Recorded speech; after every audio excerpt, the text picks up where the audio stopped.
豆豆，小兔子，怎么了？素兰，你看娘她小白兔，爹，你快看，好像很伤心啊。她怎么了？奇怪了，今天伯南生日，应该开心才对啊。爹娘，我们去找爹娘。啊！我也去。哎呀，娘，你看，神仙姐姐给我2只兔子。你有没有谢谢豆豆啊？没有。谢谢神仙姐姐。楠楠，你今天开不开心啊？开心，伯南今天可开心了。伯南每天都要过生日。好，只要你高兴啊，爹以后每天都帮你过生日。真的吗？每天都过生日，每天都好开心。好了好了，你们快去玩吧。帮我拿着。神仙姐姐，我们玩老鹰捉小鸡，伯南做老鹰，神仙姐姐做小鸡。走。快点，跟上！我来抓啦！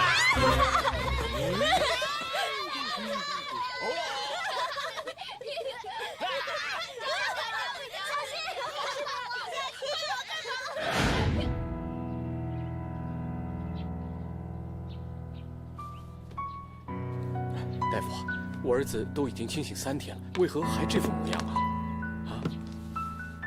外本上，令公子从高处摔下，不仅是伤及颅内，很可能同时也受到极度的惊吓，以至于伤及神识。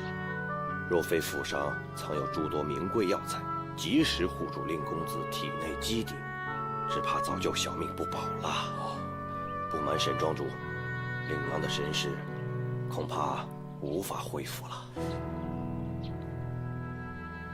无法恢复。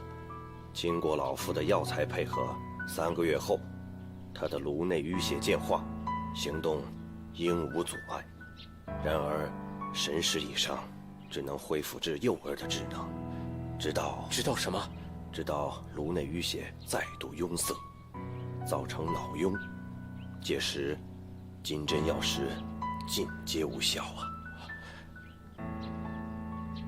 大夫，您是说大限必至？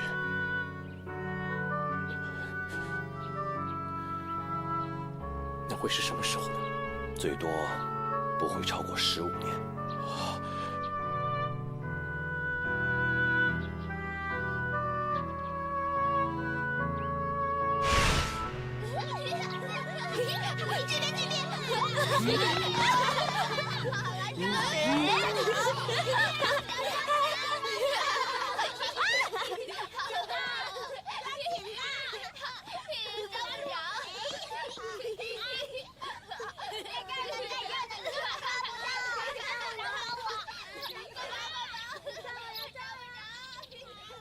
时间过得真快啊！过了今天，就正式迈入第15个年头了。想到白发人送黑发人，我就……不会的，老爷。说不定是那个大夫看错了，说不定伯南他还能再活15年。你应该很清楚，这是不可能的。要不然我们也不用那么着急为伯南娶媳妇儿啊。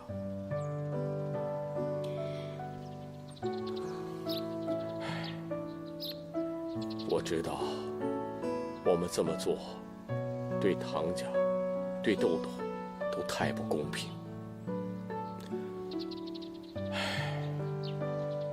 但是天下父母心啊，我们只是希望在伯南的有生之年，能够娶个好媳妇，陪伴他开开心心的度过每一天就好了。还好伯南是那么喜欢豆豆啊，但愿那一天真的到来的时候，他能够平平静静的走，不要留下任何遗憾就好。不，我不相信，我不相信那个大夫说的话。你看伯南他现在不是一直都活得好好的吗？怎么可能说走就走？我愿意相信吗？可是当年金针圣手所做的诊断预测都一一应验了呀。我们沈家到底是做过什么伤天害理的事啊？为什么要让我的孩子承受这样的苦果呢？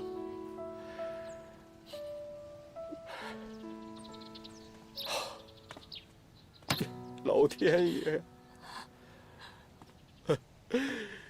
我沈祖光如果无意中冒犯了你，你可以直接拿走我这条老命。请你不要这样折磨我的孩子，让我承受白发人送黑发人的痛苦啊！你没错，错的人是我，都怪我当年没有好好的照顾伯南，才会害他受伤，变成今天这个样子。是我的错，都是我的错。香嫔，对不起沈家列祖列宗，辜负了老爷这么多年的厚爱。快起来，香嫔！香嫔啊，这么多年了，我心里有些话一直想要告诉你啊。多亏伯南有你这个亲娘，他才能活到今天呢。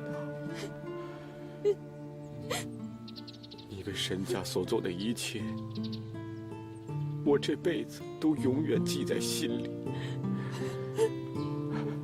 如果没有你，伯南他不可能笑得这么开心。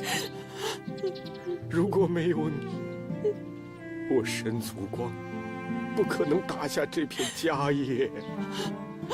如果没有你，我们沈家万宝斋早就垮了。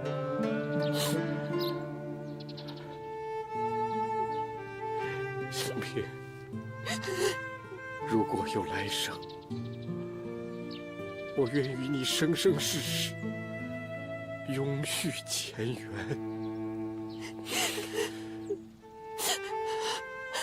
我愿意的，我愿意。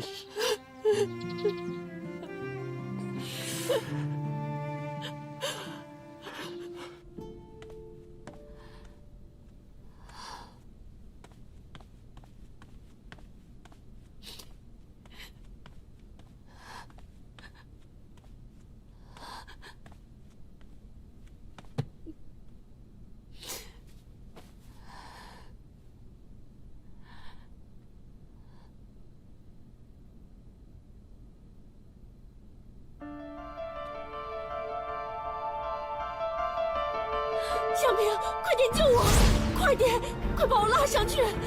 快给我一样东西，最后一次，什么东西？让我当沈夫人可以吗？我求求你，伯南还小，他需要我照顾。你放心吧，以后我就是他的娘，我会好好照顾他的。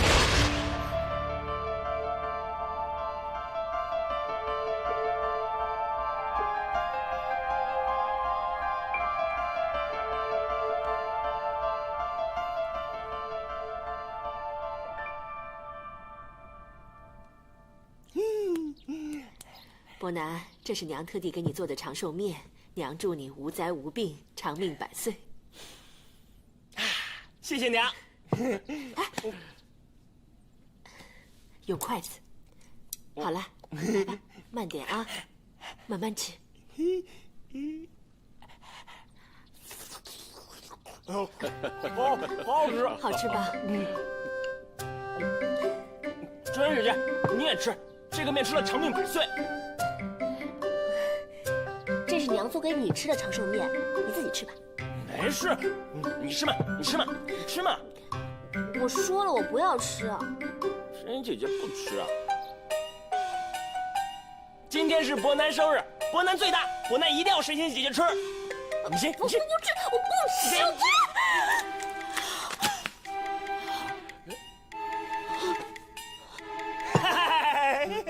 伯南，不许笑。豆豆，你要不要回房去整理整理啊？爹，娘，哎呦，哎，你怎么会在这里啊？你知道我找你找的多辛苦吗？老爷，三少爷回来了。博刚，博刚，来，三少爷，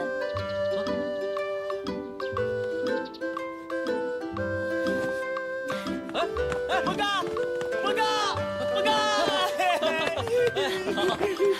博刚，你不在都没人陪我玩了。博刚，你回来了。爹，娘，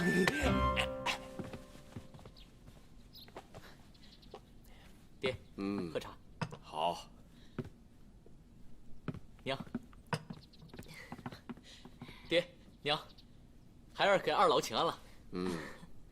孩儿给爹娘请安。哎，博刚，我们好久没有比赛撒尿了，走，赶紧。大哥，先不着急，我问你，刚才那个姑娘是谁啊？哪个姑娘？就是被你弄成那个样子的姑娘。那个不是姑娘，那个是神仙姐姐。神仙姐姐？啊，博刚啊，你大哥他已经成亲了。刚才你看到的那个姑娘，就是你大嫂，她叫豆。什么？我大哥成亲了？爹，你没跟我开玩笑吧？大哥怎么可能成亲呢？博刚，别瞎说。云珠，帮三少爷收拾房间，让他早点去休息。是。娘，博刚，我知道你有很多疑问，但三言两语是说不完的。我们为了筹备你大哥的婚宴，已经很忙了。你早点休息，明天我再慢慢跟你解释。博刚，我们去玩吧。娘，哎呦，走去撒尿。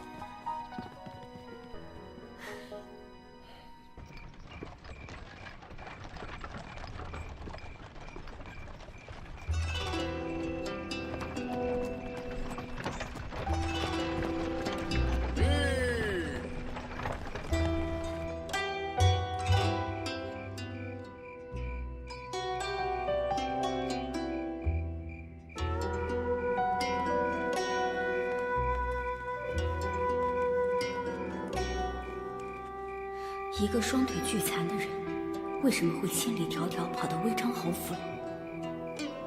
他和侯爷究竟有什么关系？不错，豆豆，这个账做得非常的清楚啊。还有这个，爹，我也告诉你一个好消息，咱们万宝斋的生意是越来越好了。哦，那你可得抓住那些老客户啊。放心吧，爹。老爷，啊，唐家老爷来了。我爹来了。慢着，云珠，叫大大带大少爷到后院去玩，不要出来。是。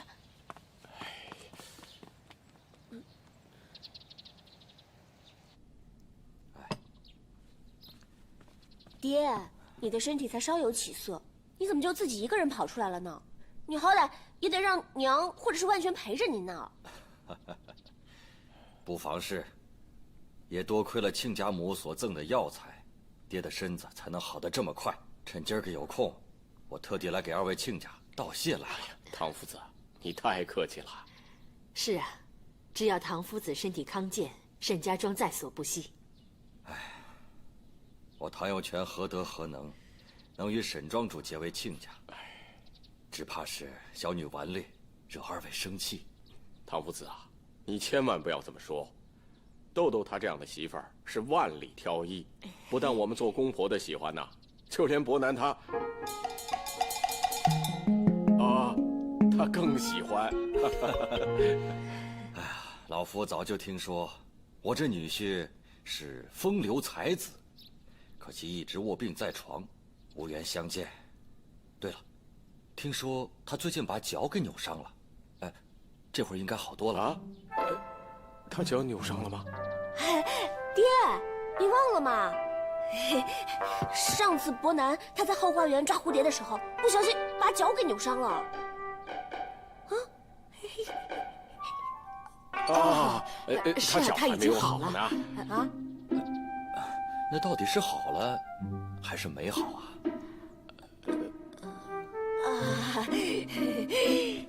爹，是差不多好了。好，那就好，那就麻烦沈庄主把他叫出来，让老夫见见他。不可以。娘，您说啊，唐夫子真不好意思，要是早知道您会来的话，伯南自当扫榻以待。只是不巧，他应几名世子相邀，出门参加诗会去了。哈，是啊。遗憾，太遗憾了啊！来，唐夫子啊，你慢走啊。哎，爹，以后啊，您不可以一个人再偷偷跑出来了，听到没有？好，爹以后出来啊，让娘陪着。伯庆，你听公婆说。说什么呀？有什么事一会儿再说。慢点啊！伯南回来了。伯南。哎呀，夫君啊，你不是去参加诗会了吗？怎么这么早就回来了？怎么也不跟我说一声啊？啊？伯南呐，还不赶紧拜见你岳父大人呐？是啊，正好我爹过来了。小婿见过岳父大人。哦，没事。哎呀，我这女婿可真是一表人才啊！哎，对了，伯南，啊，你的脚伤痊愈了吗？脚伤？我的脚……哎呀，伯南，我爹是问你上次不小心脚扭伤了，脚有没有好？现在还疼不疼啊？是吗？我怎么不知道我的脚受伤了？爹，您看伯南，他是怕您担心，他不想让您操心，所以他就说他脚没事了。是吗，唐豆豆？我的脚一点事都没有，好得很啊！不信你们大家看看，你看，没事吧？哎呀，夫君你怎么了？哦，哎呀，夫君，你看我让你不要乱动的，你非不听，你非要逞强。我不是不让你下地吗？你看你现在这个样子，怎么办呢？我跟你说，你这个腿要好好休息的，你的腿最重要。我知道你是不想让我爹替你操心，是不是？唐豆豆，本少爷不陪你玩了。哎呀，夫君，你别再乱动了，你再乱动的话，我会很心疼的。沈国庆，你信不信我这一掐，以后啊，你就只能够吃斋念佛，做个清心寡欲的小和尚了。所以你最好乖乖的听话。哎呀，夫君，没事吧？老爷夫人，大少爷不舒服，我带他回屋里歇一下。哦，好。是，你的腿不太好，慢一点啊。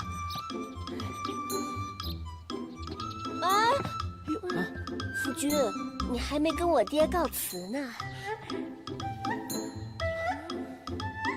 岳父大人，小婿先告退了。哦，请便。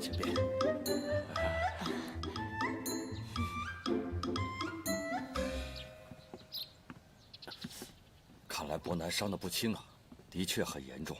哎，豆豆，你可要好好的伺候，不可有任何疏忽啊。是，爹。以后有时间呐，亲家就常来坐啊。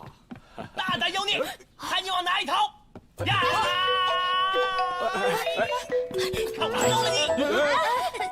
你先别闹了啊，我一会儿再陪你玩，先出去吧啊。这位又是谁啊？大大，老丁，快把大大带走，别让他在这里瞎嚷嚷。哦，大大乖啊，大大，咱们先去吃点心，晚一点再来找大少奶奶玩啊。对，快点啊！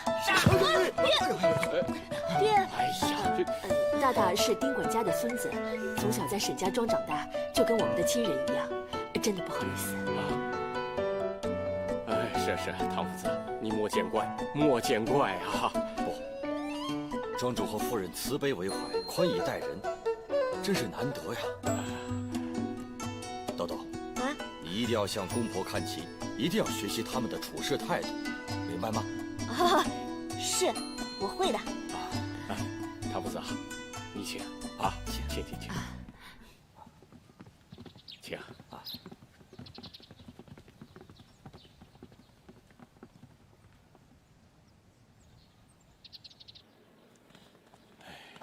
爹啊，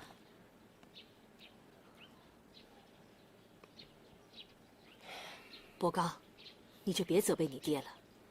你没发觉自从豆豆进门后，你大哥开心很多吗？那又怎么样？伯南是我大哥，我跟你们一样爱他，关心他，希望他开心。但是你们不能为了自己儿子的快乐，去断送别家姑娘的幸福啊！豆豆嫁到我们家来有什么不好？她出身寒微，沈家能够让她穿金戴银，生活无虞。娘，你就不要再为自己找借口了。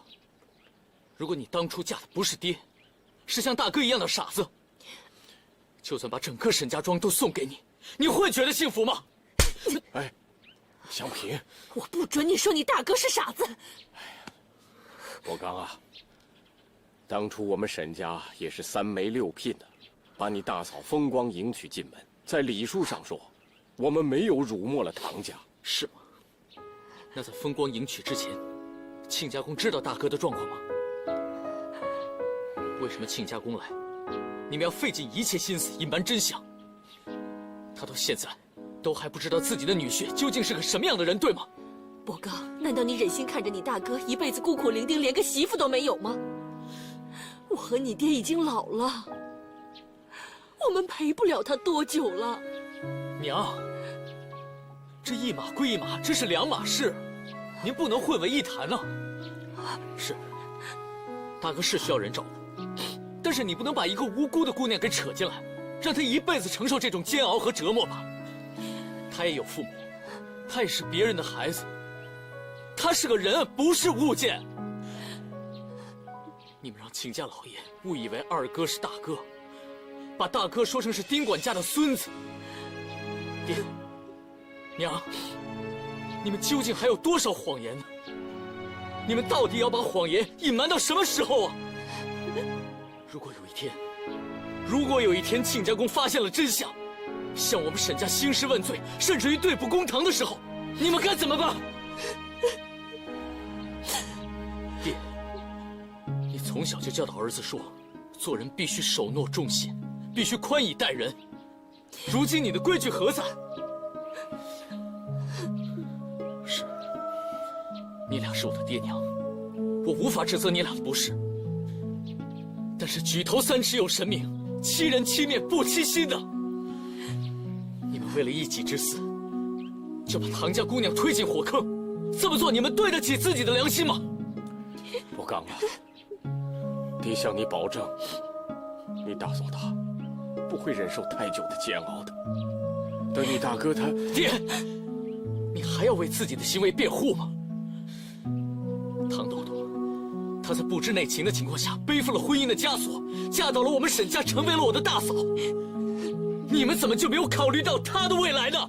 够了，够了，不要再说了，伯刚，娘求你不要再说了，伯刚，你不要再怪你爹了，这都是我的主意。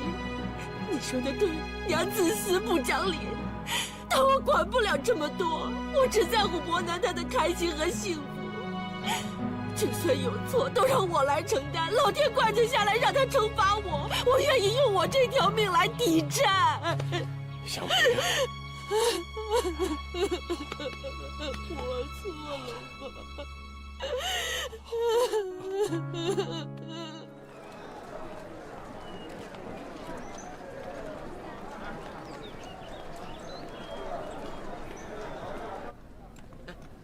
吧？客官里边请。客官，你想吃点什么？来2个小菜。好嘞。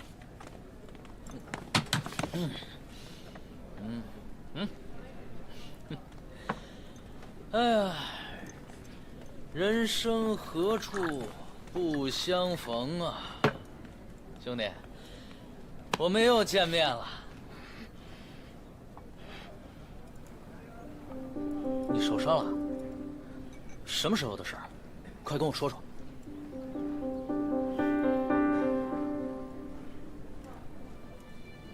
啊，不是，我想这件事啊太匪夷所思了。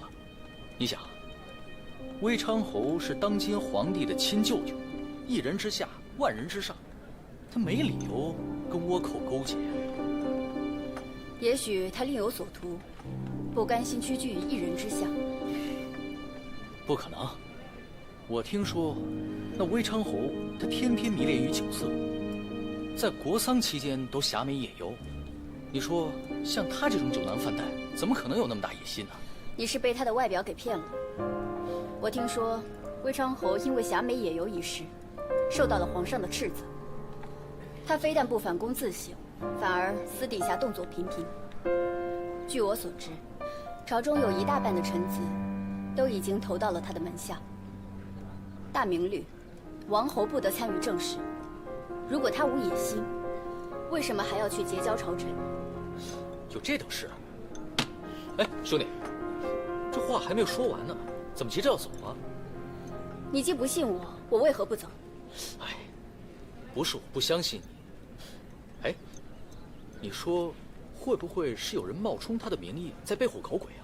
不可能，我亲眼看见那个人进了微昌侯府，而且侯府亲兵对他执礼甚恭，想必这个人跟微昌侯关系匪浅。哦，早知如此，我就该在杭州多留些时，这样你我联手就可以逮住那个王八蛋。他身边高手如云，只怕我们二人合力也打不过他们。嗨，不谈这些了。哎，我叫沈伯刚，不知道兄弟怎么称呼啊？黄子琪。子琪兄弟，听你口音应该是京里人吧？哎，把你府上地址告诉我，我叫人送点长白山的人参过去，给你补补身子。你怎么了？我没有家，我的家人都死了。对不起啊，是我多嘴。我家世代簪缨，我爹他束手海放，因为不愿意和奸人妥协。我爹、我娘，连我的弟弟，全家数十口人无一幸免。只恨我当时不在家，没能保护他们周全。真是太可恨了。子琪兄，你快告诉我那奸人是谁，我非替你杀了他不可。不，这笔账我会亲自讨回来。好，你的仇算我一份。沈大哥，有你这番话，子琪死而无憾。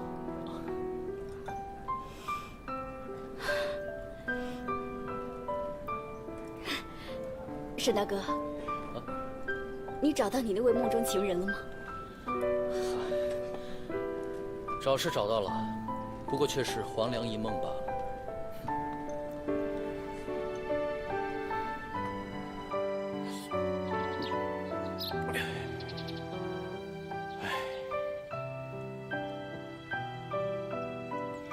老爷，别生伯刚的气，少喝点。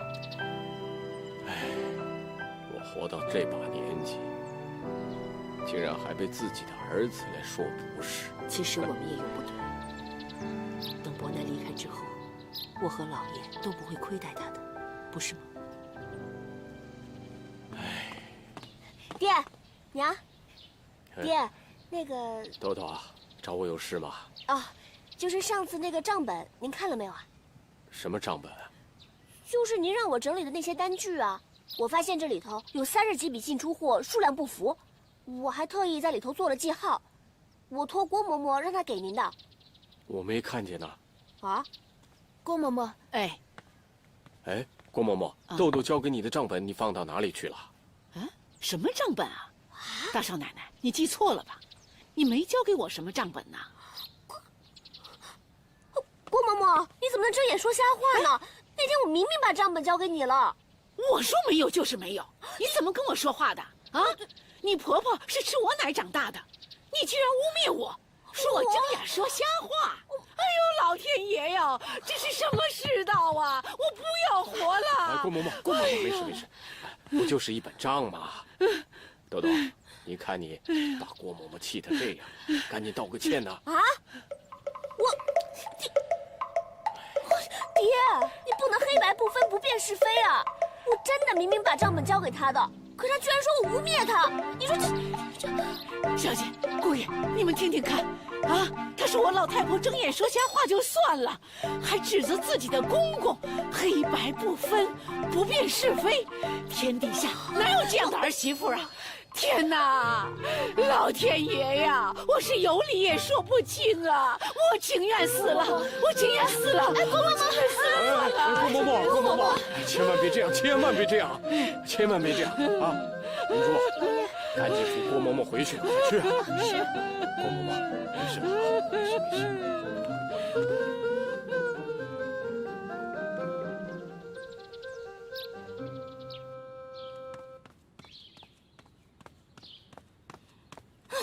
什么跟什么嘛！明明自己老糊涂了，还不肯认错。你以为你跟我寻死觅活的，我就怕你了？哼，想跟我耍无赖，我是绝对不会输给你的。我看这沈家人上上下下脑子都有问题。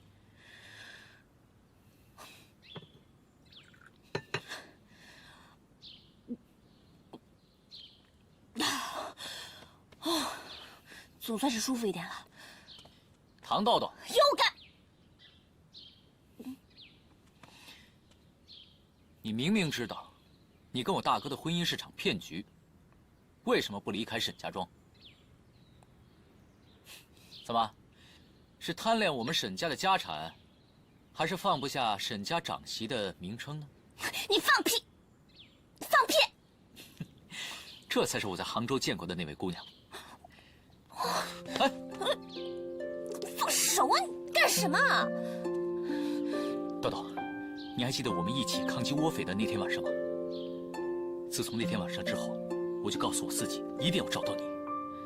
我想陪着你行遍天涯海角，和你一起并肩除暴安良，过着自由自在、无拘无束的生活。可是我万万没有想到，竟然会在自己家里找到了你。不过没有关系，豆豆，其实你根本不用在乎我爹娘跟你说了什么，只要你愿意，我可以立刻带你离开沈家庄。你在胡说什么呀？我都听不懂。神仙姐姐，神仙姐姐你在哪里呀？伯南在叫我，我要回去了。哎，你还没有回答我呢。神仙姐姐，你在哪里呀？我真的要回去了。哎，豆豆，只要你愿意，我可以帮你。你知道什么呀？我不用你帮我。哎，豆豆，今夜此时在后院外的竹林等你，不见不散啊！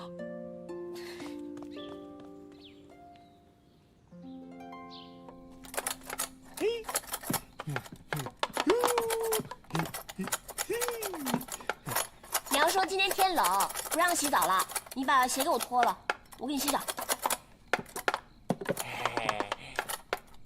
沈伯南，我跟你说话，你听见了没有？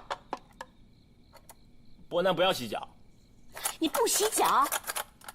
你不洗脚的话，脚会很臭的，一会儿不让你上床睡觉。伯南的脚一点都不臭，不信你闻。沈伯南，你把鞋给我脱了。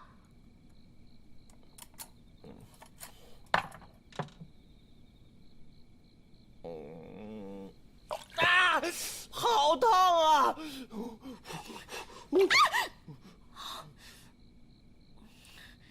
我去拿冷水。伯南不洗脚，不洗脚，不洗脚，不洗脚，不洗脚，不洗不洗不洗不洗不洗不洗不洗不洗不洗脚。你把那吵够了没有？洗不洗？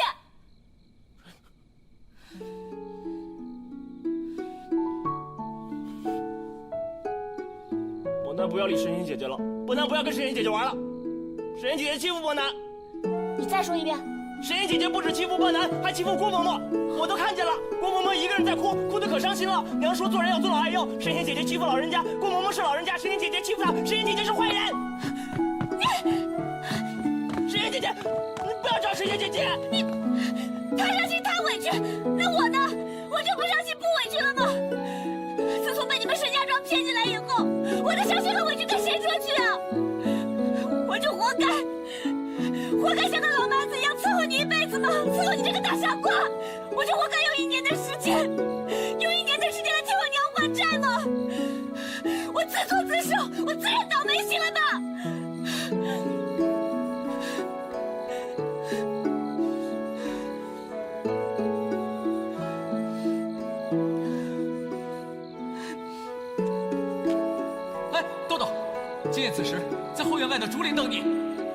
菩萨。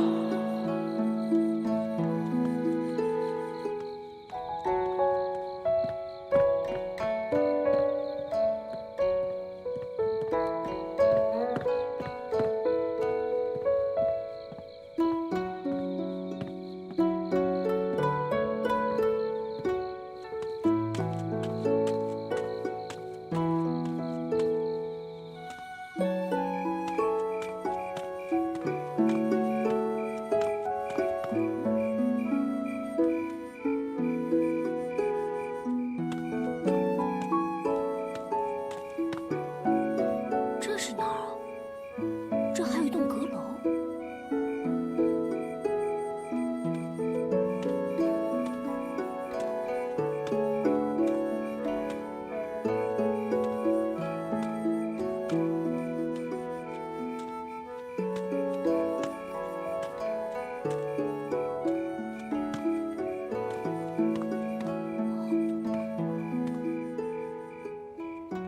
这到底是什么地方啊？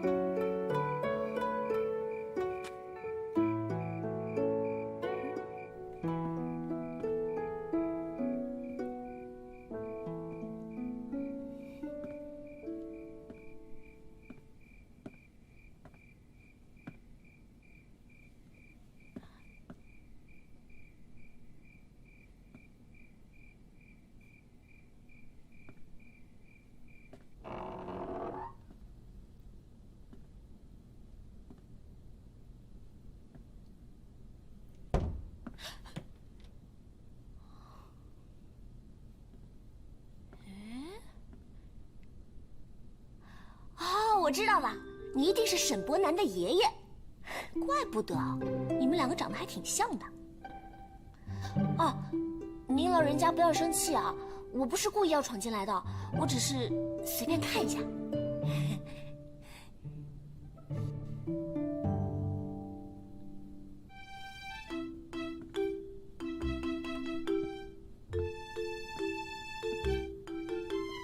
这是什么地方啊？好神秘啊！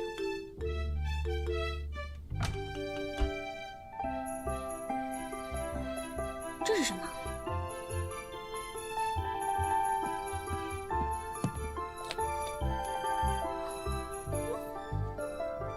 丝巾？哼，这么多丝巾啊！哼，哇！哦。这么漂亮的丝巾，应该不是中土之物，嘿，应该很珍贵吧？漂亮！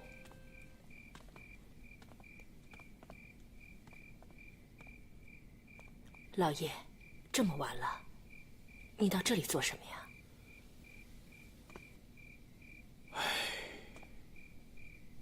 我想来看看爹，跟他说几句话。爹啊，时光飞逝，伯南摔伤失忆，到现在也过了15年了。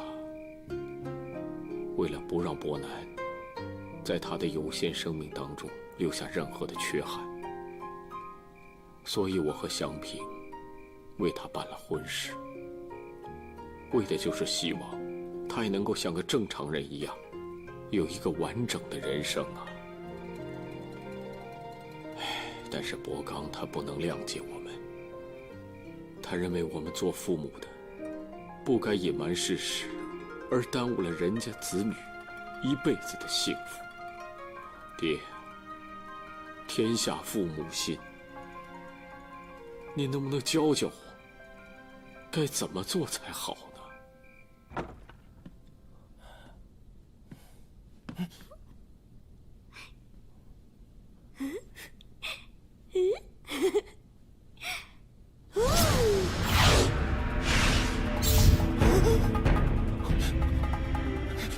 坏人，那个坏人，那个坏人，坏人，伯南，不要过来！坏人，坏人，坏人！沈伯南，坏人！谁是坏人啊？沈伯南，你。沈伯南，沈伯南！伯刚，爹，娘，你到这里做什么？我跟豆豆约在这里见面。我要劝他离开沈家庄。伯刚，你伯刚啊，你。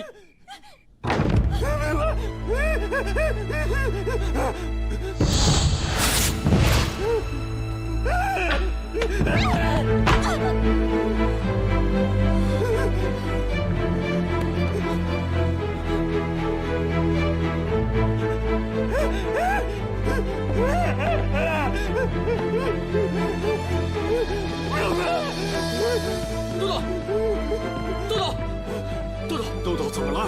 你伯南，伯南，大哥，伯南，你怎么了？伯南，你要不要紧呢？啊，豆豆，伯南有没有事啊？伯南，不要咬我！伯南呢？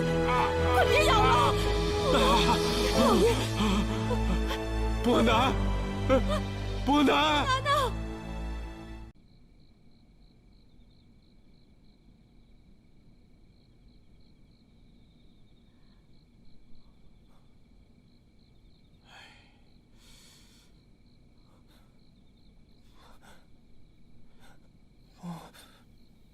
不要杀爷爷！哎呀，小平啊，你听伯南在说些什么呀？我没听清楚。老爷，你听没听清楚？我也听不清楚他在说什么呀。他今天这状况，简直跟15年前是一模一样。这究竟是怎么回事啊？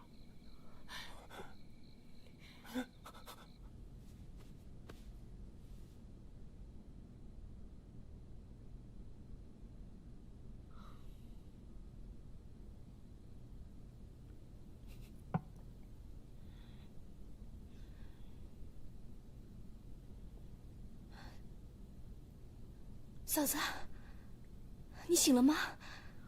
太好了！豆豆，你醒了。苏拉，我怎么会在这儿？我怎么了？哎，慢点，慢点！我的头怎么会这么痛啊？发生什么事情了？嫂子，你什么都不记得了吗？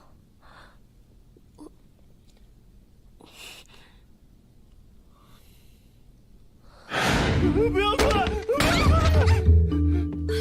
坏人！沈伯南，谁是坏人？沈伯南，坏人！沈伯南，沈伯南，臭小子，活得不耐烦了，竟然敢砸我的头！看我怎么修理你！哎，嫂子，豆豆，沈伯南，你居然敢把我的头给砸！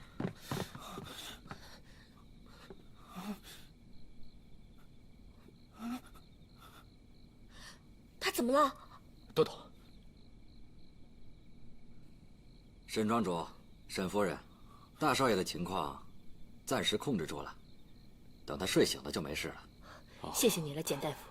沈庄主，你的手我还是帮你看看吧。哦，没什么大碍，擦擦药就好了。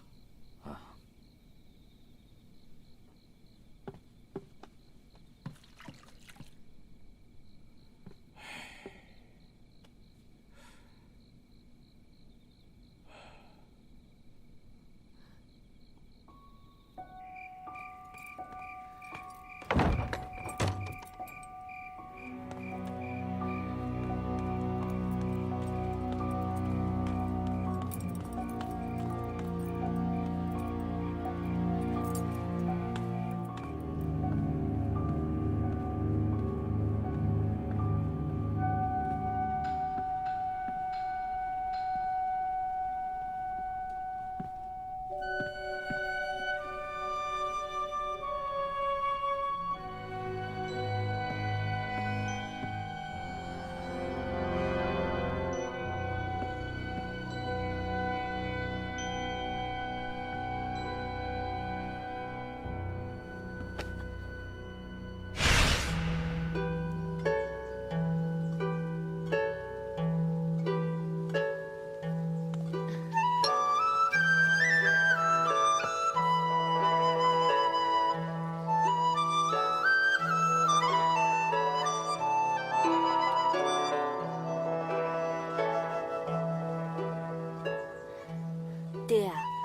好偏心呐！到波斯经商，竟然买条披巾纸送给妹妹。哎呀，没有办法嘛，当时就只有这一条。下次我去波斯经商，一定啊，也给你买一条。好啊。你看。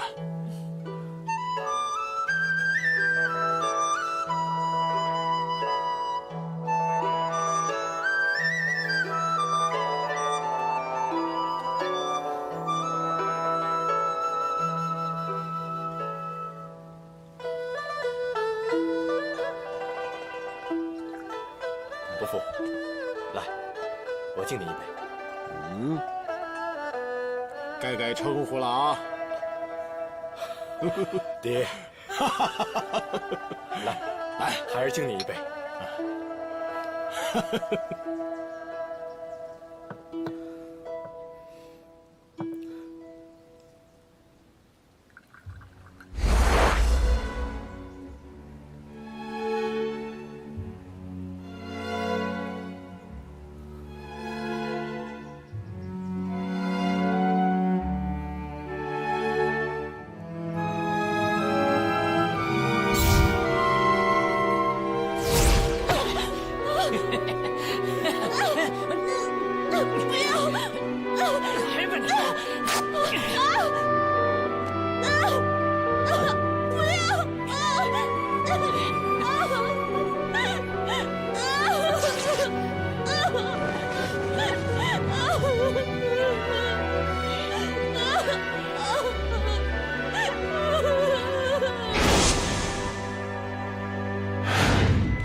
不要我妹妹！我已经是残花败柳了，我没有脸再活下去了。你还有我，还有姐夫，妹妹，我是你姐姐，我们的一切都是你的。你忘掉所有的不幸，跟我们一起生活，我和祖光会好好照顾你的。你有你的人生，我有我的机遇。我不想因为我影响了你的人生，都是你的好意。你让我走吧！不要！不要！不要紧，我拉你上来。快点，我好害怕，你把我拉上去。快点拉我上去，快点！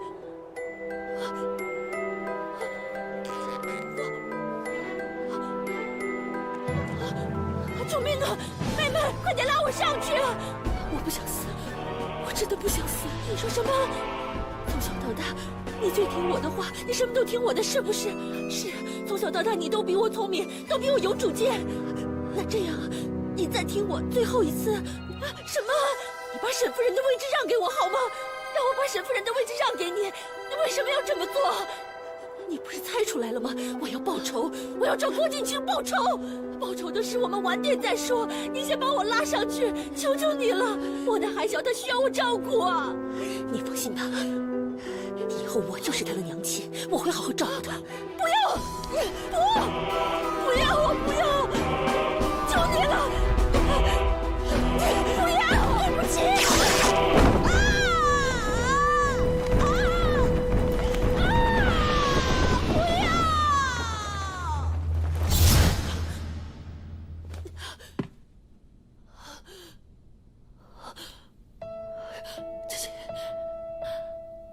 这10几年以来，我视伯南如己出，想必你都看到了。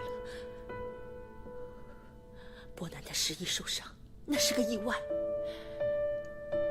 原本我想让他开开心心的离开人世，但现在不行，不行。如果他不死的话，说不定哪天他会把所有的秘密都说出来。姐姐，原谅我的自私，我真的不想这么残忍，但是我真的不得不这么做。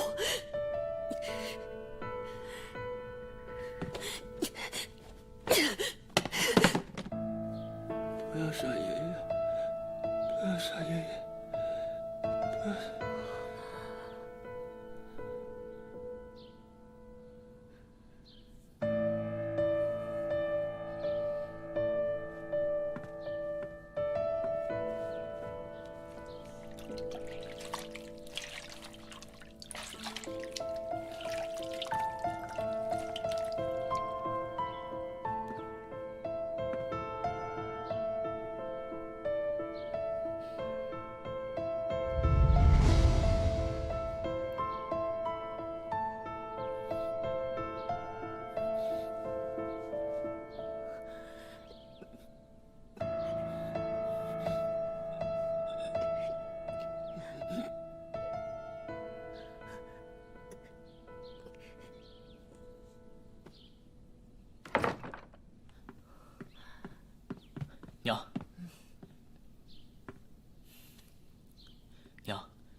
大哥已经没事了，您累了一宿，早点休息吧。博刚，我对不起你大哥，见到他受苦，我心里好痛。娘，您就别再自责了。再说了，大哥受伤也不是您造成的，对吗？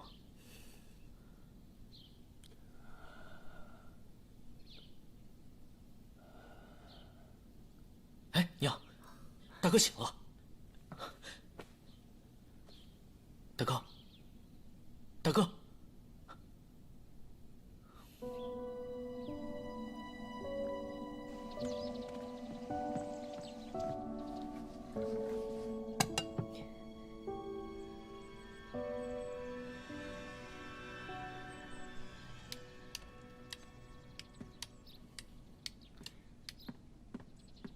沈夫人，坐。谢夫人。不敢当，不敢当。简大夫，我找你来不为其他的事，我只是想问你，你之前说过伯南只剩1年的寿命，是不是真的？确实如此。不过……不过什么？这一次大少爷突然发病，对他的身体伤害极大，只怕他活不到1年了。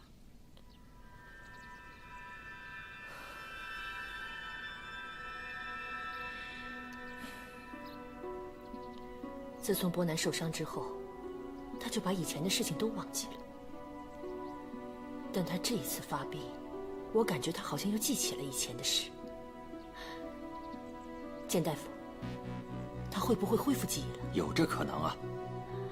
大少爷受伤失忆，当时肯定受了很大的刺激。如果这种情况再现的话，那他的脑海里面肯定会出现一些支离破碎的片段，这恢复记忆也不是不可能。夫人，怎么了？我只是为伯南担心。真是可怜天下父母心呐，也难怪夫人你担心。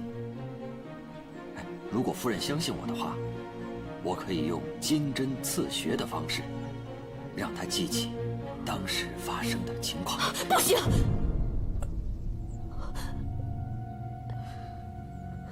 夫人，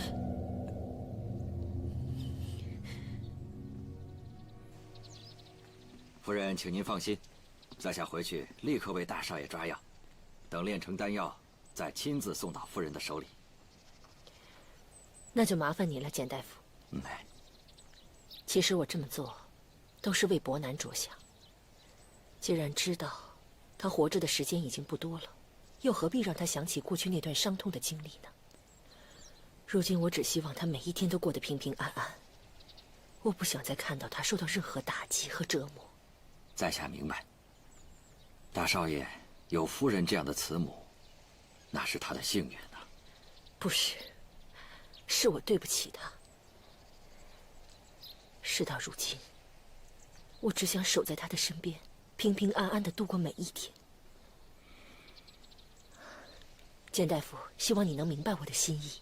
在下明白。简大夫，我们会面的事，你不要跟其他人说，我不想引起不必要的误会。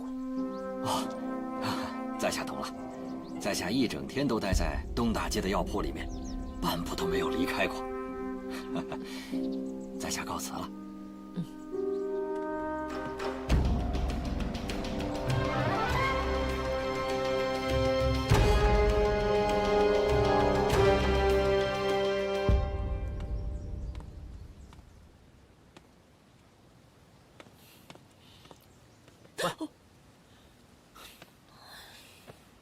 豆豆，那天是怎么回事啊？事情发生的太快了，我只记得他的脸色一下子就变得很可怕，而且嘴巴里面好像还嘟囔着“爷爷”，好像是爷爷。爷爷？没错，就是爷爷。博刚，你们的爷爷呢？我们的爷爷是突然病发身亡的。哦，而且我大哥也是在同一天受伤失去的记忆。这么巧啊？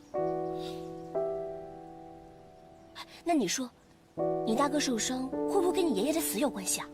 你又在胡说八道了。我爷爷是突然病发身亡的，大夫和仵作早就证明这一点了。听我娘说，当时只有我大哥在，估计是受到了什么惊吓，他才一不小心从楼梯上滑落的，所以才失去了记忆。这么简单啊？喂，那你还想怎样？学包青天四处查访，看看里面有没有什么冤情？哼，豆豆，不单是我大哥，他之前意外坠楼，变成现在这个样子，这是我们沈家庄的责任。所以那天我才想劝你离开沈家庄，可是没想到弄巧成拙，引出这么多事来。其实你什么？如果说你现在要离开沈家庄，我绝对不会拦你，而且我会劝我父母不要为难你。我的去留不用你操心，该走的时候我自然会走。沈家庄没有一个人能拦得住我。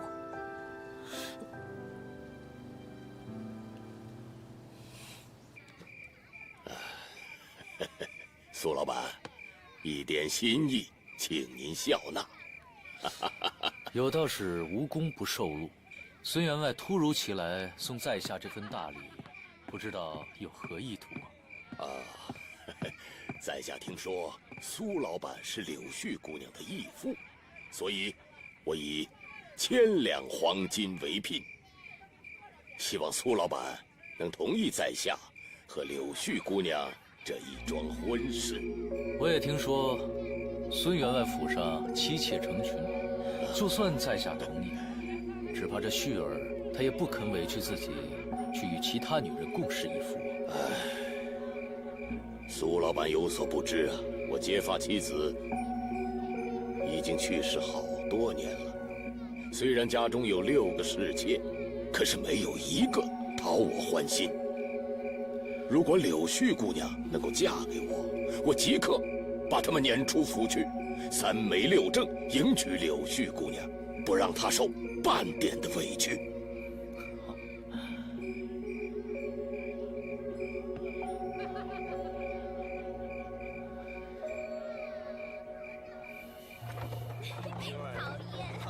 陪我。哎，沙二少爷，你这是为何？苏老板，伯姬求你了，千万不能答应孙员外的要求。为什么？此人生性好色，仗着有些家底，拈花惹草，邻里皆知。柳絮姑娘嫁给他的话，绝无幸福可言。等等，请问二少爷，旭儿的幸福跟你有什么关系？苏老板，伯姬对柳絮姑娘一片真情，天地可表。刚刚孙员外也讲过同样的话。二少爷，用嘴巴说谁都行，能不能拿出什么具体的实证来？难道他孙员外就能拿出具体实证来吗？没错，方才孙员外答应我说，只要旭儿成为他们孙家的媳妇，就把孙家在京城的几间油行，还有饲料铺交给旭儿来经营，绝对不会让她只做个大门不出二门不迈的深闺怨妇。反观你这个二少爷，虽然出身豪门，却只能仰仗祖印，一生至今是庸庸碌碌，毫无作为。我还听说沈庄主器重那个过门不久的长媳，甚于你这个次子，还要将万宝斋的钥匙交给他来管理。照这个情形来看，沈家的家业必落入长房之手，而你这位二少爷，永远是只能看别人的脸色，仰人鼻息的二流角色。敢问二少爷，如果你是旭儿，你会怎么选择？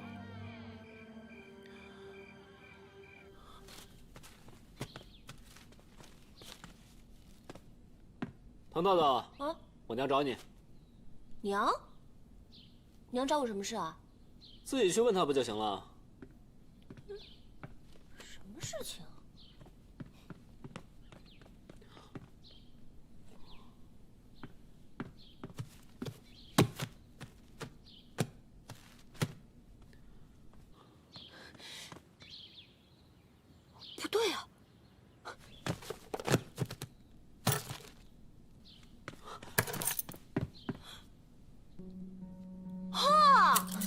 沈伯奇，你算是被我逮到了啊！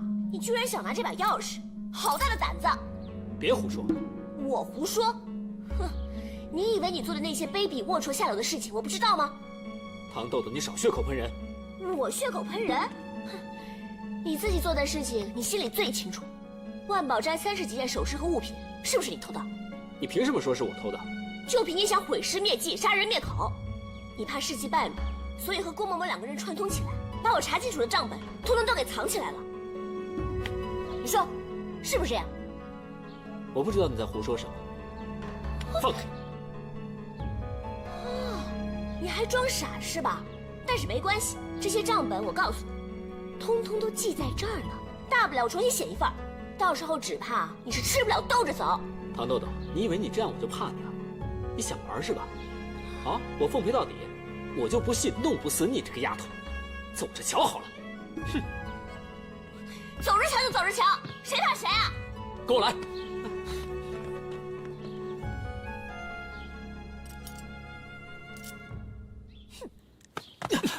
你干什么你？这正是我要问你的，你到底想要把大嫂怎么样？我跟她之间的事关你屁事？怎么不关我的事？豆豆是你的大嫂，也是我的大嫂，难道你就没有听说过长嫂如母吗？我呸！一个大街上卖豆腐的贱货也配当我妈？你敢打我？我打的就是你。他卖豆腐怎么了啊？既不偷又不抢的，靠着自己努力赚钱，总比你这个靠祖宗庇荫、自以为是了不起的二少爷要强多了吧？沈伯刚，别以为我不知道，你喜欢他，所以才处处护着他吧？没错，我是喜欢他，但是因为我不知道她是我大嫂。那现在呢？你该不会告诉我你认命了吧？你可从来不是一个安于现状的人。我认不认命，接不接受她是我的大嫂，跟你没有关系。我警告你，沈伯奇，你要是再让我看见你欺负豆豆的话，别怪我翻脸不认你这个二哥。哼！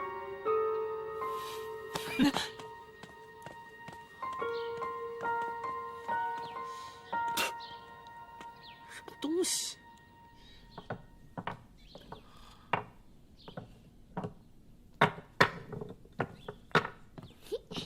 亲爱的爷，咱们喝药啦！我不喝啊？怎么了？谁惹我最帅的爷啦？来，我不要喝，你拿开！大哥，大哥，你看这是什么？风筝！大哥，咱们到院子里放风筝去。我不去。哎，大哥，你以前不是最爱放风筝的吗？怎么现在不爱去了？我记得你以前说过，你希望像风筝一样飞得又高又远，不希望天天闷在屋里啊。那是以前，我现在就想待在家里，我不要出去。哎，大哥，你是不是哪里不舒服啊？要是不舒服的话，我去找简大夫，替你看看，这样好得快一些。我根本就不想好。啊？为什么呀？是大大说，我砸到神仙姐姐的头，所以神仙姐姐才会受伤。那神仙姐姐肯定会生伯南的气，所以伯南为了惩罚自己，要把自己关在房间里，不让我的病好。大大，报告三少爷，师爷一直问为什么少奶奶不来看到我，实在没有办法，我才说的。报告完毕。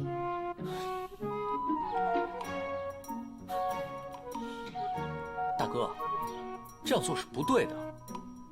你看，要是让豆豆知道了，你连药都不喝，连屋都不出，他只会更生气的。那你说怎么办？哎，大哥，我有一个办法。什么办法？来来，过来，我跟你说。这样。哎呀，瞧瞧，这么漂亮的小脸蛋儿，可惜了。你看，有一道疤。哎呀，没事儿，苏兰，我小时候经常跟人打架，而且经常下河摸鱼抓虾的，受的伤可比现在多多了。没事儿，这么一小点伤，过几天就好了。是啊，过2天就好了。不像我，长得那么难看。谁说的？谁说你长得不漂亮了？他是眼睛瞎了吗？你那么温柔善良，在我心里面你是最漂亮的。嫂子，你别安慰我了，就是因为我长得不好看，所以伯奇才会不喜欢我。那也不是因为你长得不好看呀。哎，再说了，我爹经常跟我说，心地善良才是最重要的。像你这么温柔体贴、心地善良的女孩，真的是千金难买。如果我是男孩的话，我肯定会爱上你的。所以说，你不是男孩子呀。如果你是男孩子，也跟伯奇一样，不会喜欢我。哦，是不是那个沈伯奇又欺负你了？我教训他去。哎，嫂子，伯奇没欺负我。没欺负你？不许骗人啊！没有骗你。他每天晚上喝得醉醺醺。神仙姐姐，神仙姐姐，你在这儿，神仙姐姐。沈伯南，你干嘛呀？嘘，不是，你又搞什么花样啊？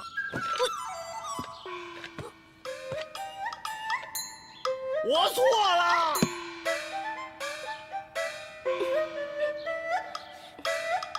谁让你这么做的？伯刚啊，他跟我说，以前有一个大将军，他犯了错，然后他就背着这个木头，去跟人家赔礼道歉，人家就原谅他了。你以为你这样做就能原谅你啊？那你打我，打我！你以为我不敢啊？嫂嫂，不要啊！你以为我傻？如果我真打他的话，整个沈家庄的人都会知道的。上至郭嬷嬷，下至大大，肯定会骂我心狠手辣，谋杀亲夫。我才不会上当呢！沈伯南，你居然敢拿屏风砸我的脑袋！我告诉你，这笔账我会记在心里的。我祝你以后走路的时候摔个大马趴，睡觉的时候叮得满身包，喝水的时候被呛到。还有，如果你以后再敢接近我，动我一根汗毛的话，我就让你，懂吗？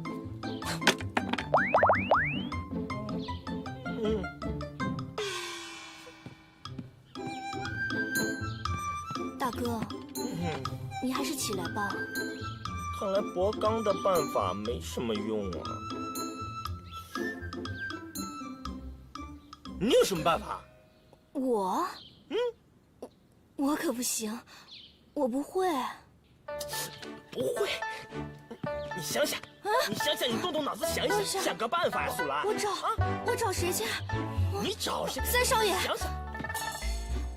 三少爷来了，让三少爷收拾你这个烂摊子吧。大哥，我先回去了。是。伯刚，看来你这个负荆请罪没什么用嘛。是。大哥，你别着急呀，咱们这招负荆请罪不行的话，再来一招从一而终怎么样？从一而终？夫人，哈，这是我亲手熬制的药丸，让他每日服1颗。我保证啊，大少爷服了之后，心情会越来越平静，不会轻易受到外界的影响了。你确定服用过你的药之后不会再惹出任何麻烦？夫人您放心，我在这药丸里面加了一些砒霜。简大夫，我觉得你配的药也不怎么好使。这话怎么说的呢？哎，你配的助孕药，素兰吃了好几副了，你看她还没有消息呢。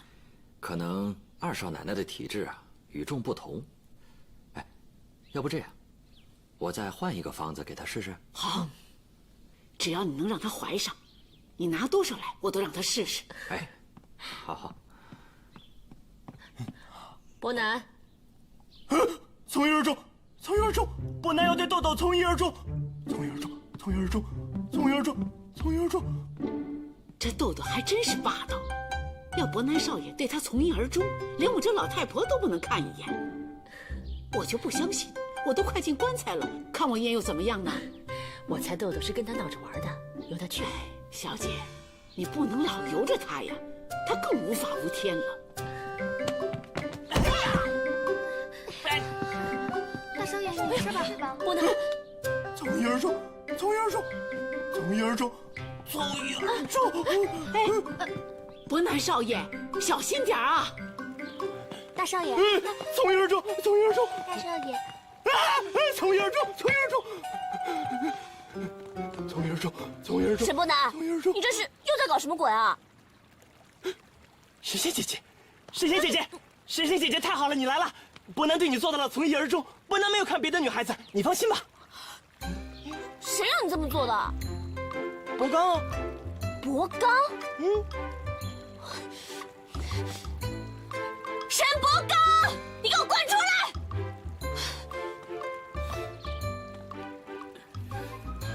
大哥，不是说好的不把我供出来的吗？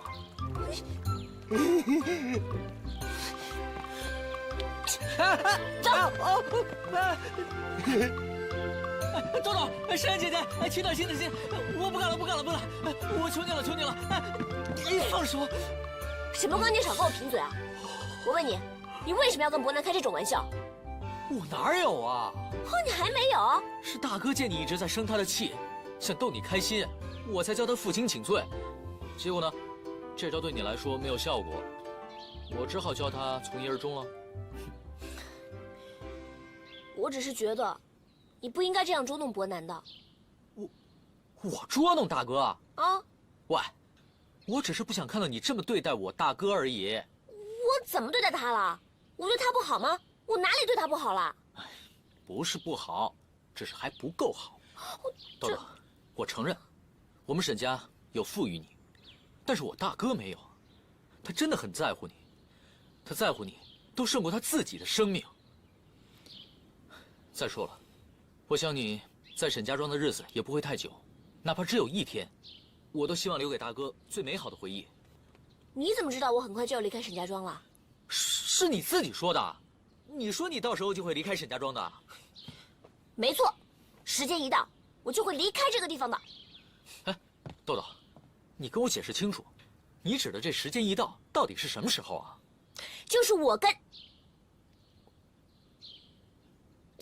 算了，你别问了，反正到时候你就知道了。哎呀，豆豆，你先不要问了，我有一件事情要问你。你说，这个简大夫到底靠不靠谱啊？他为什么给伯南看了这么长时间的病，一点进展都没有呢？哎，为了看好我大哥的病，我爹找遍了大江南北的名医，好像都没有什么效果。后来呢，有人推荐了简大夫，据说他们家是世代行医的，他祖父跟父亲都给皇上看过病，所以呢，我父亲才把家搬到了京城，为的就是让我大哥得到最好的治疗。可是，我怎么觉得这个简大夫有点像江湖郎中，不太靠谱呢？伯刚，我认识一个真正的神医，要不然这样，我们带伯南去看看，我觉得他一定可以治好伯南的病的。好啊，我跟你去。走走。站住！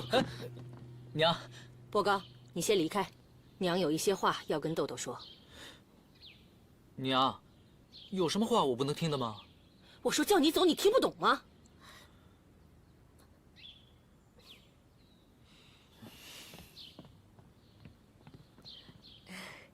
娘，您有什么事情要跟我说啊？豆豆，我希望你记住我们的约定，谨守自己的本分，不应该管的事别管，不应该说的话别说，行不行？我知道啊，我一直都是这么做的。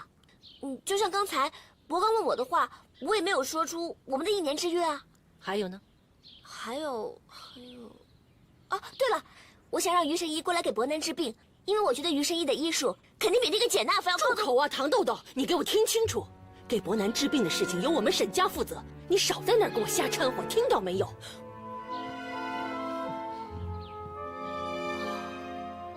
干嘛生这么大气啊？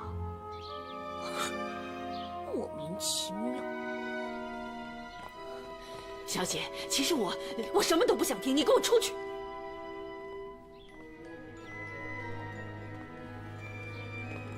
我叫你滚出！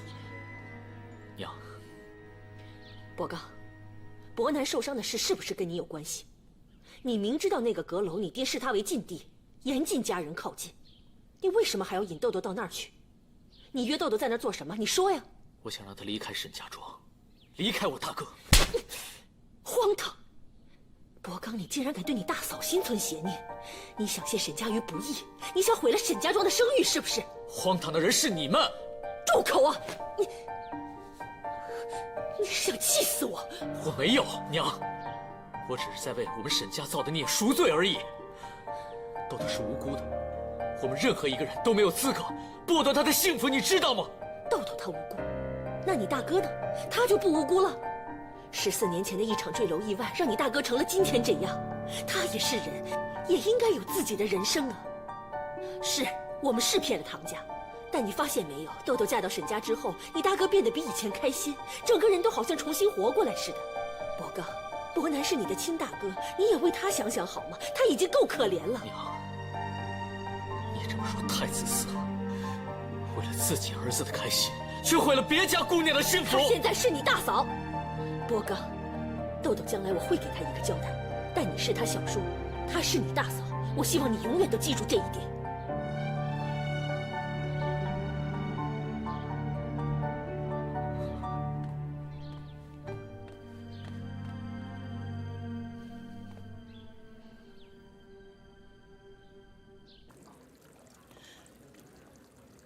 你说什么？你钥匙没偷成，还差点被你大嫂给识破。我真是没想到你怎么会做出这么蠢的事情。阿图，咱们走。苏老板，苏老板，我求你帮帮我，我真的不能失去柳絮姑娘。我也是实在想不出办法，才会出此下策的。你偷钥匙干什么？就算你偷到了钥匙，你没有经过你爹的允许，你爹会把万宝斋交给你管理吗？你做事这么鲁莽，不计后果，雪儿跟着你会有什么前途啊？苏老板，我知道错了，你教教我该怎么做，我全听你的，只要你别把柳絮嫁给孙员外就行。苏老板，我求求你了。起来吧。不，你不答应我，我就不起来。我看你对旭儿一片痴心，我就帮你一把。谢谢，谢谢苏老板。二少爷，照理说我是外人，我不该插手沈家庄的事情。但是，当我看到旭儿她虽然答应了孙员外的婚事，可她心里一点都不开心。她想的人是你呀。问世间情为何物，我怎么忍心看她独自流泪，一天天的消瘦呢？苏老板，只要能跟柳絮姑娘永结白首，苏老板的大恩大德，伯妻永生难忘。哎，这以后的事情以后再说。二少爷，你如果想出人头地，必须谋定而后动，一步步来。我已经帮你想好对策了。这第一招，是《孙子兵法》36计的第1计，瞒天过海。瞒天过海？不错，此计的目的是要湮灭罪证，让唐豆豆的指控落空。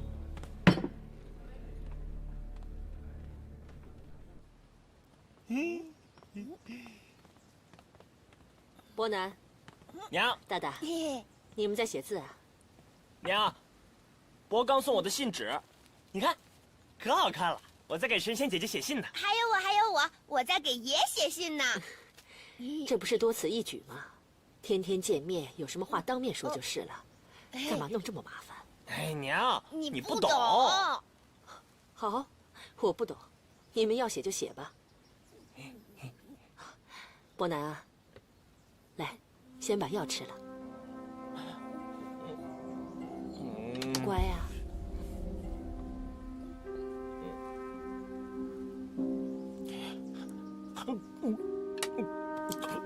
爷，好苦啊！啊，把这蜜饯吃了。来，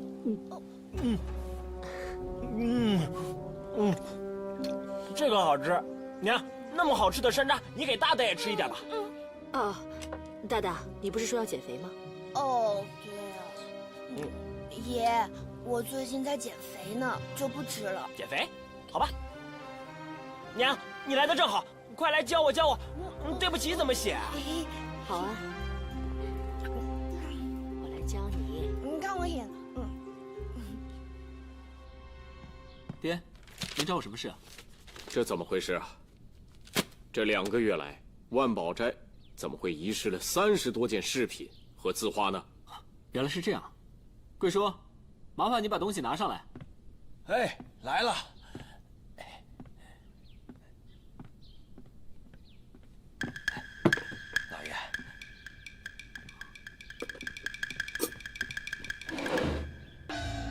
这是怎么回事？啊，爹，情况是这样的，前些日子有位陕北富商进京采购，他让我把店里的玉镯首饰送到长生客栈供他挑选，所以呢，我就把这些东西给他送了过去。哦，原来是这样啊！可是不对啊，好像还少了3件东西，而且我上次分明看见你把一只翡翠镯子放进你的袖子里了。大嫂，你少冤枉人！我一个大男人要翡翠镯子干什么？那就问你自己了。反正呢，我是看得一清二楚的。我没有。好了，你们俩就别争了。爹，我是真的看见他拿了玉镯子。豆豆，我相信你看见伯奇拿了只玉镯子。爹，我真的没有。你干嘛这么急着否认呀？放在店里的东西，我们在座的每个人都有可能拿来供客人欣赏，怕就怕看完了之后胡乱一塞，忘了塞到哪儿去了。豆豆，伯奇啊，你们俩不要为了这么点小事吵个没完啊！再仔细的找找啊，都去忙吧。豆豆，你跟我下楼去。